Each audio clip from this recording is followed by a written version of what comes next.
penyatuan Melayu itu lebih diutamakan di dalam proklamasi Orang Melayu itu, mendapat tekanan asakan daripada kerajaan pemerintah. Apa pandangan cikgu? Okey, pertama sekali ialah cabaran paling besar kita hari ini ialah isu Melayu dan Islam. Kita kena ingat, saya adalah watak yang saya tak bersetuju katanya Melayu itu berpecah.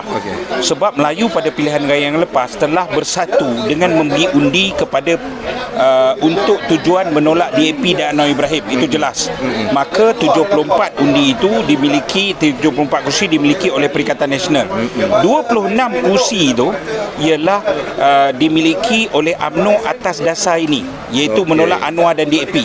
Tetapi persoalannya ialah kursi ini telah dikhianati, mandat Melayu ini telah dikhianati oleh Sikitul Moden, nama dia Zahid Hamidi, dan telah mencuri mandat ini. Mandat tolak DAP telah dijadikan memasukkan DAP dalam kerajaan.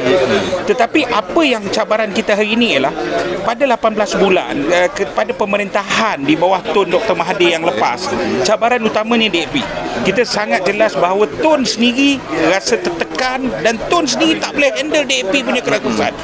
Dan mereka telah belajar, mereka hilang kuasa. Tetapi kali ini apabila mereka dapat kuasa, kita jelas mereka tak malu dah. Pertama, isu jom ke gereja. Sampai hari ini polis pun tak siasat. Kedua ialah bagaimana tanah reserve tanah leasehold boleh tukar jadi freehold di Kampung Baru Cina. Dulu ketika saya dalam bersama dengan DAP, saya selalu hujahkan bahawa kalau dalam negara ni jangan risau, kita ada perlembagaan. Siapa pun kerajaan boleh ada. Perlembagaan tetap ada hari ini. Perlembagaan tetap perlembagaan yang sama.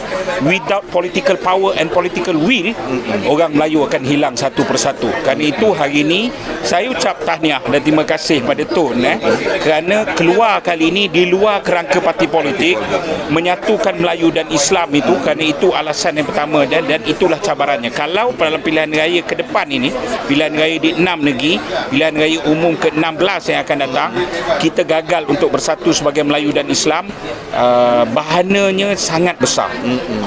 Dan kita sedang dihimpit daripada segenap sudut, dan percaya dan yakinlah, without a political will dan political power, kita telah hilang ekonomi, kita dah hilang semuanya. Dan hari ini kita hilang politik itu. Kita perlu mengambil balik di pentas demokrasi untuk mengekalkan balik keharmonian, kembali semula kepada roh dan semangat kontrak sosial, supaya akhirnya negara ini benar-benar boleh menjadi negara yang sempurna seperti mana yang kita pernah duduk sebelum ini.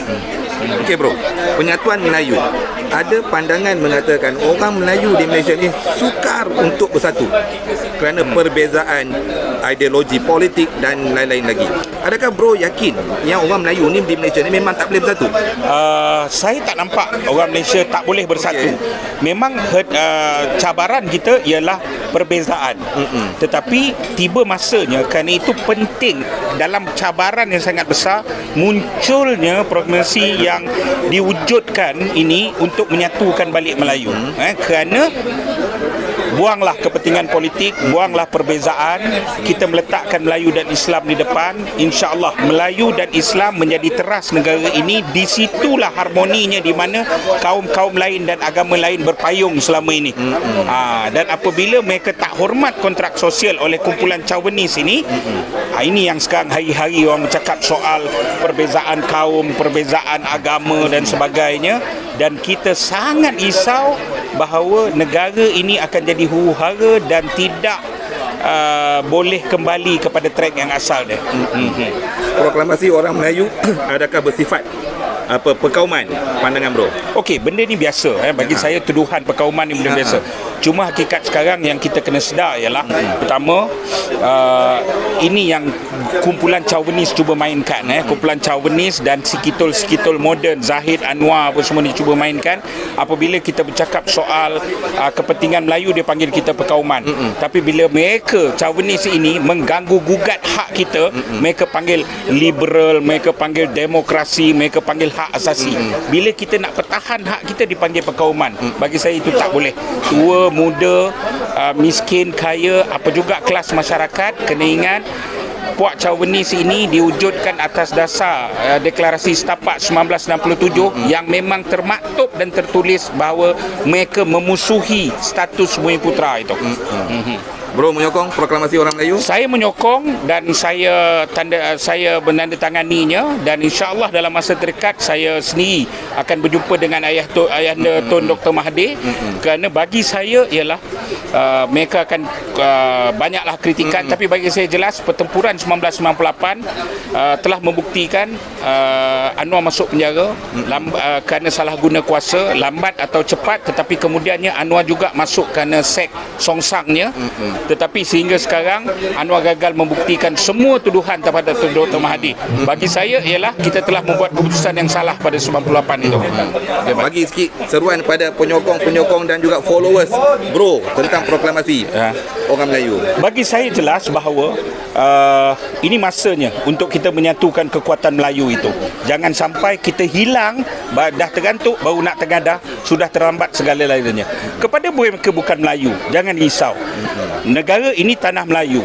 Dengan adanya Islam yang sebenarnya dan hak Melayu yang sebenarnya, pemerintahan di tangan orang betul, itulah selama ini menjadi kunci di mana orang bukan Melayu, bukan Islam boleh berpayung dengan harmoni dalam negara bernama Malaysia. Kita kembalikan semula Malaysia yang pernah kita ada. Terima kasih.